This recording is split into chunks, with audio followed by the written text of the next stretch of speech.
Bien, bonjour les amis, je m'appelle Jean-Paul Malérac, je réside en Bretagne dans le Morbihan Sud, très belle région, et donc j'accompagne les gens à travers divers protocoles, divers techniques. C'est peut-être des protocoles verbales comme l'hypnorelaxation, l'hypnothérapie, les soins énergétiques, le toucher structuré, shiatsu, assis, voilà, à travers différentes choses. Et donc je souhaitais vous faire une vidéo aujourd'hui pour vous parler d'une expérience que j'ai eu l'opportunité de faire il y a 10 ans. Alors ceci parce que je suis en train de préparer une petite aventure sur 10 jours.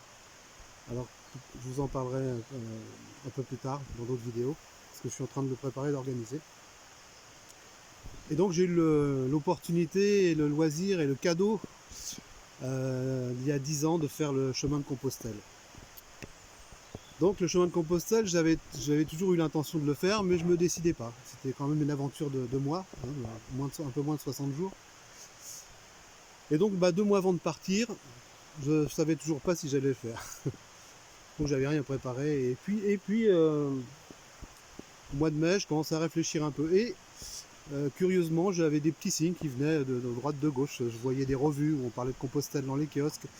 Il y avait des sujets sur Compostelle lors d'une émission radio ou à la télé. Je voyais des coquilles sur des églises, vous voyez. Il y avait plein de petits signes comme ça. Et pendant un mois, ça n'a pas arrêté. Ça n'a pas arrêté. À tel point que, à la fin du mois de mai, j'ai dit, allez, ok, j'y vais, je me lance dans l'aventure. Et donc, je suis parti. Alors, j'ai préparé mon sac. Alors, sur des périples comme ça, on part souvent avec ses peurs, hein. Moi, j'ai vu des gens qui partaient avec des jumelles, avec de l'aspi venin, avec le séchoir à cheveux. Enfin, bon, voilà. Et moi, j'ai pris l'option de partir avec le minimum, quoi. Donc je suis parti avec un sac qui faisait 7,5 kg. Hein, j'avais juste 2 jours de change, une trousse de toilette, une pharmacie, ma carte bleue, un appareil photo, et voilà. Donc je suis parti comme ça et je ne l'ai pas regretté parce que le chemin était vraiment idyllique tout le long pendant 2 mois. C'était vraiment, j'avais pas mal aux pieds, j'avais pas de poids sur le dos. J'ai marché le deuxième mois avec une amie qui, elle, avait 22 kilos sur le dos. Donc, mais bon, elle a terminé quand même. C'était vraiment une machine, hein, cette copine-là. C'était vraiment...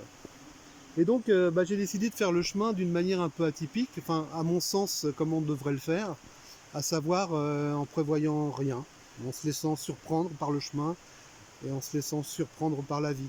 Donc, au fil du chemin, on se laissait, voilà, on prévoyait, bon, il y a quand même un circuit, c'est un GR, hein, mais je prévoyais pas les étapes, je faisais au fil des jours comme ça. Et ça a été vraiment un chemin initiatique. Je crois que ça a été déterminant. 10 ans après, j'en ai encore je suis encore dans l'émotion un peu, mais j'en ai encore des tas de bénéfices, quoi, hein.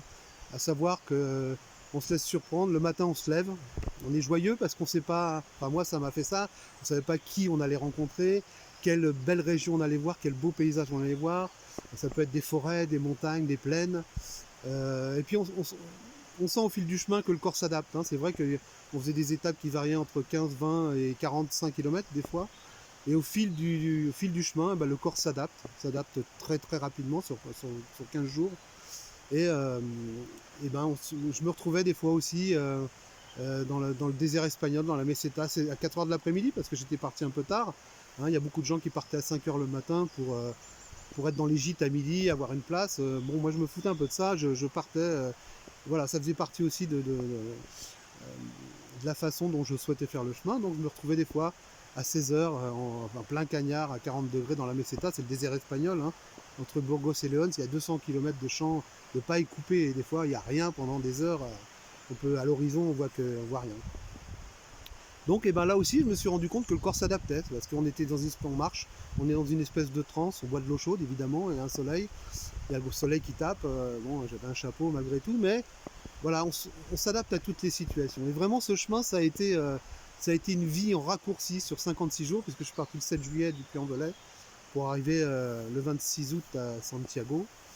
Et après, j'ai continué sur Fisterra, hein, puisque c'est la finalité du chemin. On brûle ses affaires, on plonge dans l'eau, enfin voilà, tout un symbolique, un rituel. Et donc, voilà, j'ai découvert plein de choses sur moi, sur le corps, accepter ce qui est, accepter ce qui vient, se laisser surprendre, dormir dehors des fois aussi, parce que bon, on arrive des fois à 15, 5 h, 6 h, tous les gîtes sont pris, il n'y a plus de place, donc il m'est arrivé de dormir dans des granges, dans la paille, de dormir dehors. J'ai même dormi dans un cimetière une fois, puisque la nuit, des fois, quand il pleuvait, quand je dormais dehors, je me mettais sous le porche des églises, hein, puisqu'on était à l'abri, j'étais à l'abri. Et puis bon, il est arrivé qu'une fois, en descendant le Cerebrero, c'est une montagne au territoire espagnol, où l'église était il n'y a plus de place, bien sûr, tous les gîtes étaient complets, et l'église était dans le cimetière. Donc voilà, aussi on se fait un peu, pas violence, mais voilà, on s'adapte. Dormir dans un cimetière, ça peut pouvoir faire peur, mais en fin de compte, voilà. Bon, les voisins n'étaient pas bruyants, c'est vrai. Et donc voilà, j'aimerais faire justement organiser une rando, mais je vous en reparlerai. Je referai une petite vidéo d'ici quelques temps pour vous parler des bienfaits vraiment de la marche. Hein, parce que ça se passe sur tous les plans. C'est aussi bien au niveau physique que psychique, que mental, il y a des choses qui se passent. C'est vraiment, ça se vit. Hein. Ce que je pourrais vous en dire, c'est juste avec des mots. Mais voilà, il y a vraiment plein de choses à dire. C'est pour ça que je vous ferai une petite vidéo, enfin en plusieurs vidéos.